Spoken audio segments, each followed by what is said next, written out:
Cuando uno estudia los textos antiguos que hablan de Jesucristo, siempre piensa en los evangelios, en los padres de la iglesia, en los historiadores romanos como Tácito o Suetonio, o por ejemplo San Eusebio de Cesarea por parte cristiana, pero rara vez se piensa en el Talmud, ese gigantesco cuerpo de tradición rabínica que marcó profundamente la identidad del judaísmo después de la destrucción del templo.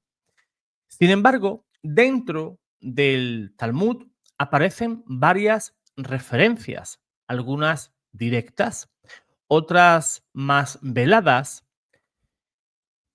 sobre un personaje llamado Yeshu.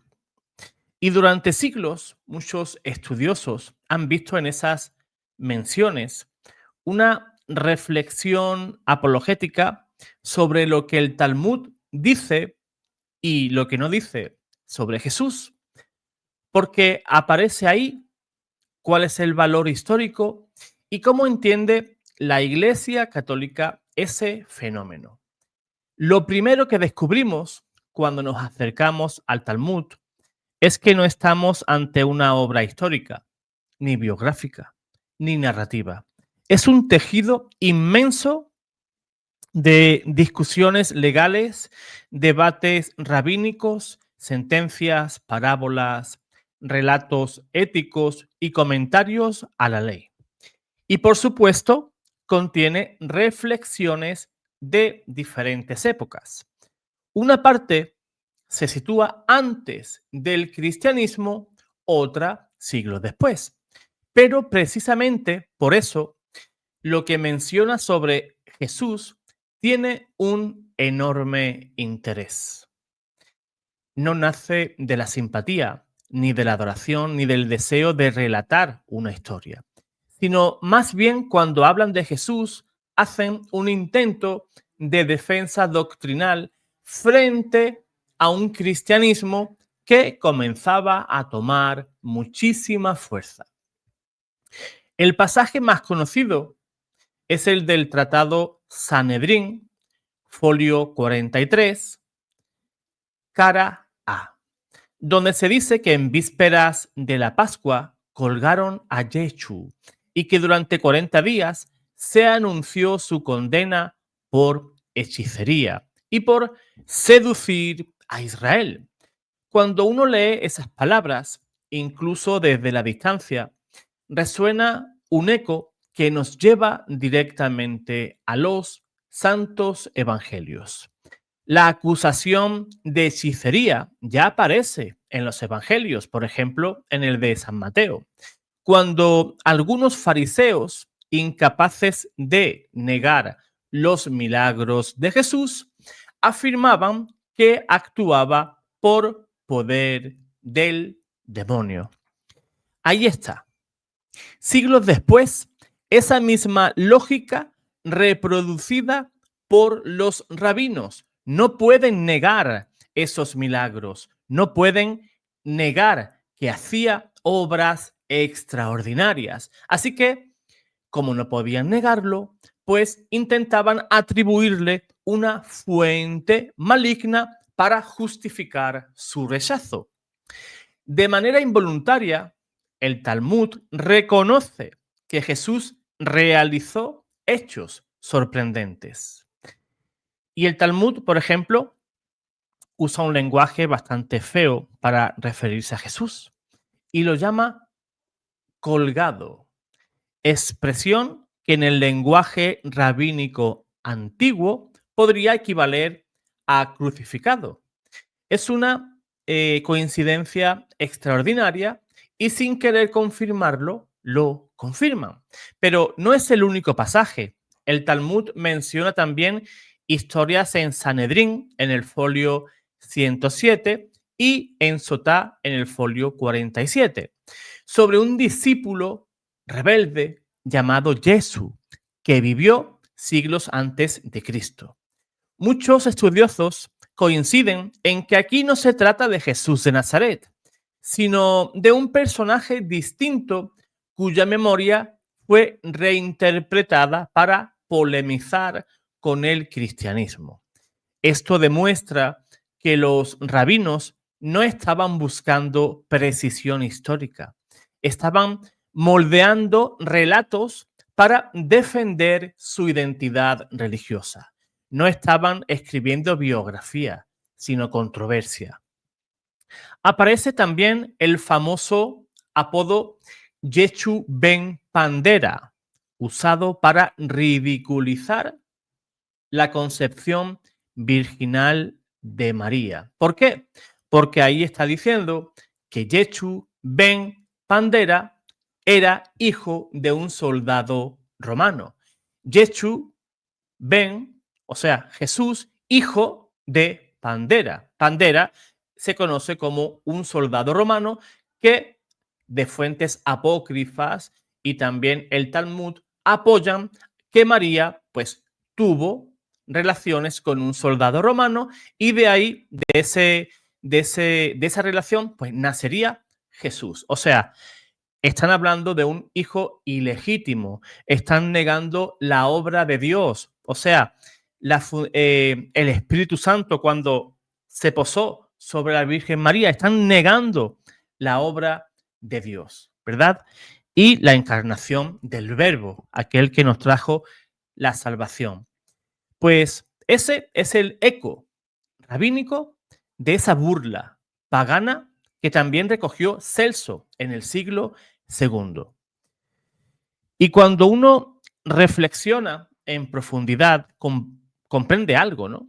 Si los rabinos tuvieron que inventar explicaciones alternativas para el origen de Jesús, es porque la proclamación cristiana del nacimiento virginal circulaba con mucha fuerza y ya era conocida pues desde el siglo II mínimamente.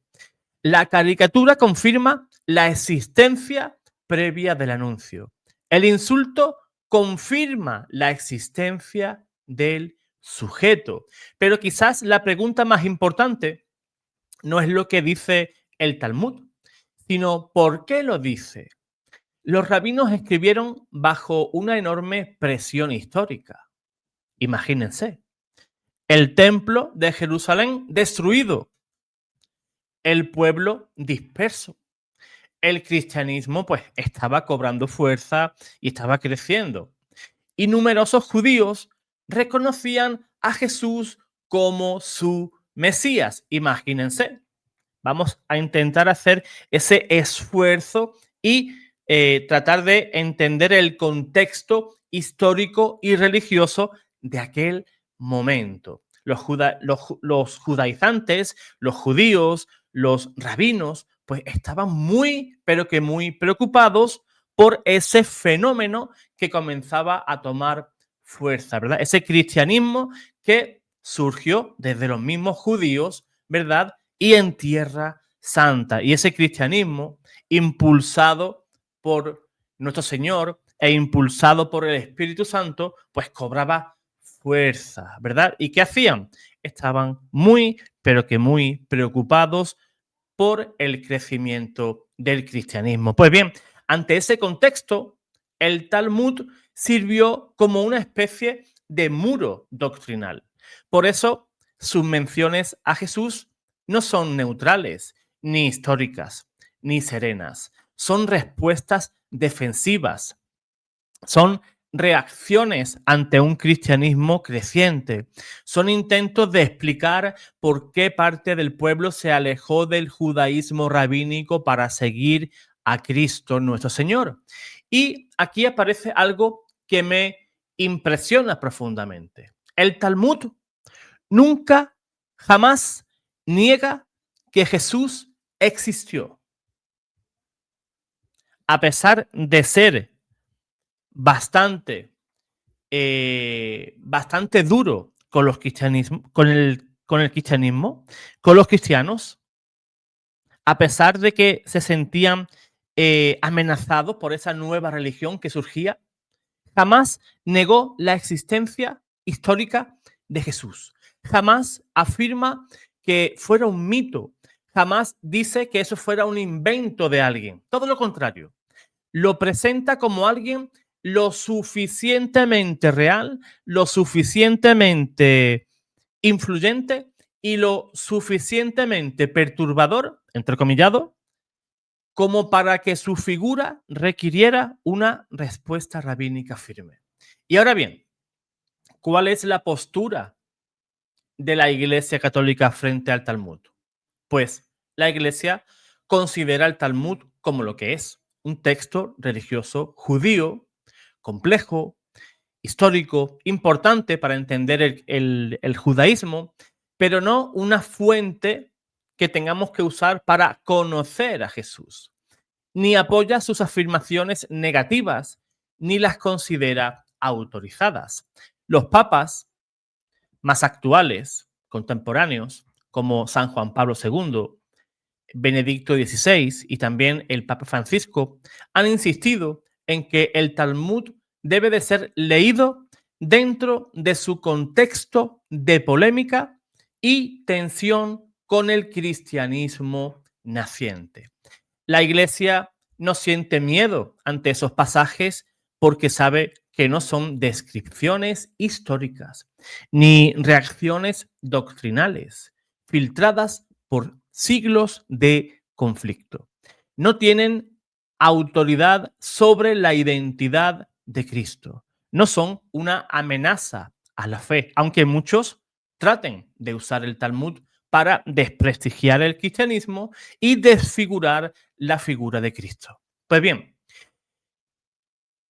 son más bien esos escritos testigos involuntarios de que Cristo existió, causó impacto y fue un signo de contradicción desde los primeros siglos.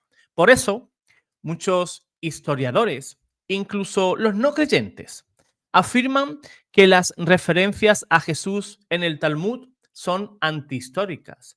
No buscan contar la verdad, sino defender una postura.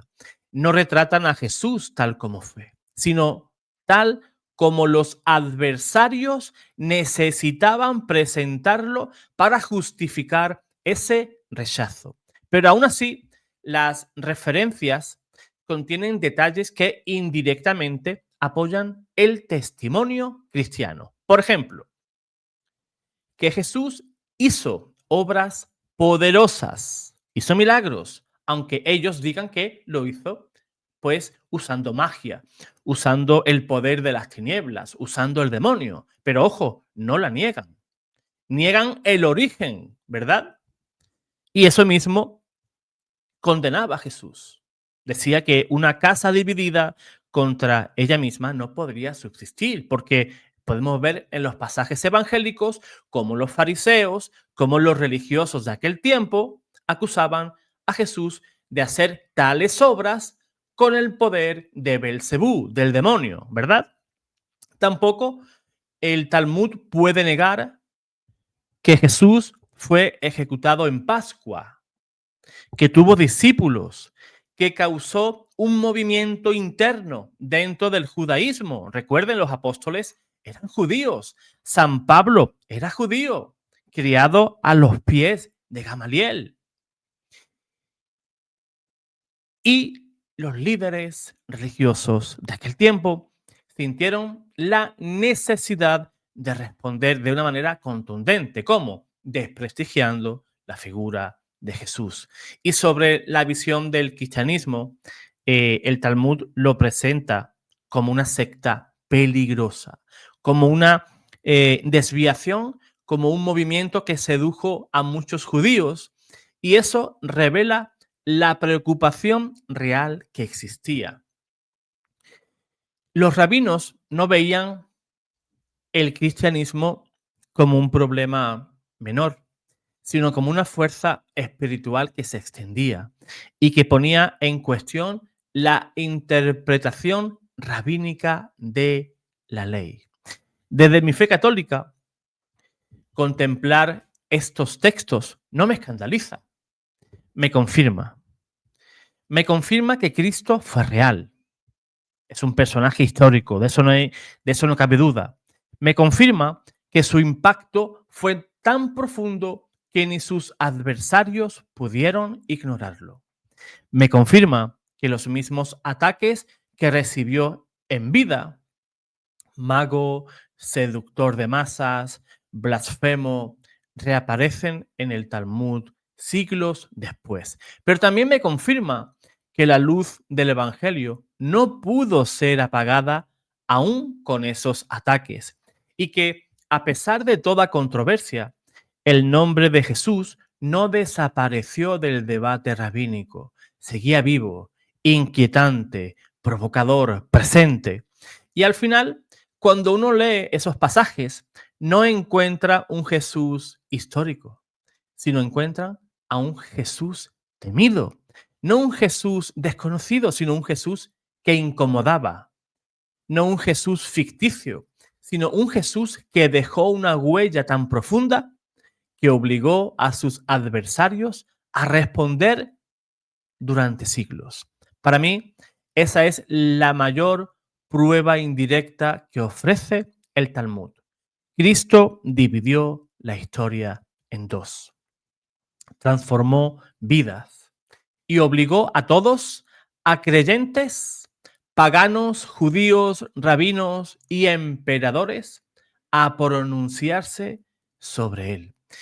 Si incluso quienes lo rechazaron sintieron la necesidad de escribir sobre él, es porque su presencia era demasiado real como para ser ignorada, demasiado poderosa como para ser silenciada, demasiado divina como para desaparecer de la historia. Por eso somos cristianos, por ese empuje que tuvo esa iglesia misionera desde el comienzo, impulsada como por el Espíritu Santo desde el día de Pentecostés. Los judíos, temerosos de que su religión podría estar en peligro, porque qué duda cabe que fueron esos primeros judíos, los apóstoles, 12, y hoy ¿cuántos somos? 1.400 millones de católicos. Y surgieron de 12 apóstoles. Imagínate todos los católicos que ha habido desde el siglo I hasta el día de hoy, ¿verdad? Pues una grandísima cantidad. Por eso el judaísmo siempre temió a Jesús, porque sabía, aunque sea de manera inconsciente, de que ese poder, ese impulso que tenía Jesús, no venía por ser una persona meramente carismática, sino que estaba impulsado por Dios y él mismo era Dios y lo demostraba mediante esos signos que tampoco negaban. Simplemente afirmaban que lo hacía, sí, sí lo hacía, eso no lo negaban, pero lo hacía con el poder del demonio, con el poder de Belcebú. No pudieron negarlo, pues vamos a rechazarlo de esa manera. Vamos a hacerle creer a la gente que esos portentos, esos milagros, pues lo hacía el demonio, no venía de parte de Dios. Pues hermanos, yo espero que te haya gustado esta pequeña introducción de lo que es la figura de Jesús dentro del Talmud. Si te gustó este video, si te gustó este tema, dímelo en los comentarios. Y si deseas saludar al canal, lo puedes hacer. Pues mira, José Manuel, te escribo desde Estados Unidos, desde México, desde Argentina, desde el lugar donde estés. Pues yo estaré encantado de recibir ese saludo y también pues de devolvértelo. Y si tienes un testimonio para contarnos, sea del tema que sea, hombre, lógicamente dentro de lo que es la fe católica, pues me puedes escribir. Voy a ponerte aquí el banner, un segundito, para que me puedas escribir aquí y me puedas decir o me puedas escribir un pequeño resumen de tu testimonio y lo podemos dar aquí en el canal, en Paternoster. Pues hermano, que pases una excelentísima tarde o un excelente día, según sea tu hora ahora mismo en tu país y espero que sigamos pues aprendiendo aún más sobre nuestra fe católica. Dios te guarde, Dios te bendiga.